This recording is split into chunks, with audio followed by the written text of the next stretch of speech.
तुरंत घबराहट हो जाए, चाहे दिन में हो चाहे रात में हो, घबराहट उत्पन्न, तो उसके लिए ध्रुमावती माता का नाम लीजिए और ध्रुमावती माता के नाम से गुड़ की 7 आप टुकड़े कर लीजिए। गुड़ की जो बट्टी होती है उसके 7 टुकड़े कर लीजिए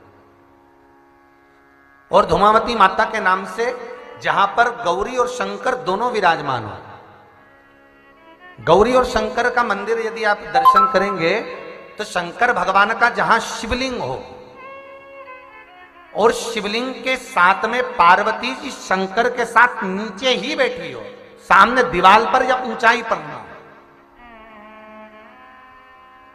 आपको पहले कहा था शंकर जी के शिवलिंग का आपको कई बार दर्शन कराया। एक विष्णु शिवलिंग होता है, एक डमरू जैसा शिवलिंग होता है जिसको बैठकर पूजा नहीं जाता, जिसको खड़े होकर जल चढ़ाए। एक शिवलिंग होता है जो जमीन पर ही रहता है, जिसको गौरी शंकर कहते हैं हमारे महाराज। तो गौरी शंकर का स्मरण कर कर, उमा महेश का स्मरण कर कर, जो शिवलिंग जमीन पर हो और पार्वती जी भी जमीन पर ही स्थापित है,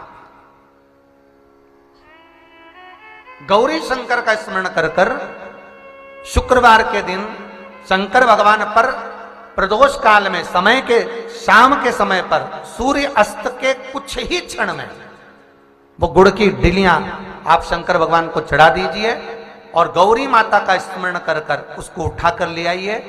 जिस दिन उठाकर लेकर आए, शनिवार रविवार सोमवार मंगलवार ऐसे 7 दिन लगातार दरवाजे के बाहर उसी शिव मंदिर के द्वार पर बैठकर आप वो गुड़ की डली को खा लीजिए। महाराज, जिंदगी में कभी घबराहट नहीं हो सकती, सिर दर्द नहीं हो सकता, बेचैनी नहीं हो सकती और पसीना नहीं आ सकता घबराहट के कारण। रात को चक सो आनंदमय, पर गौरी शंकर होना चाहिए।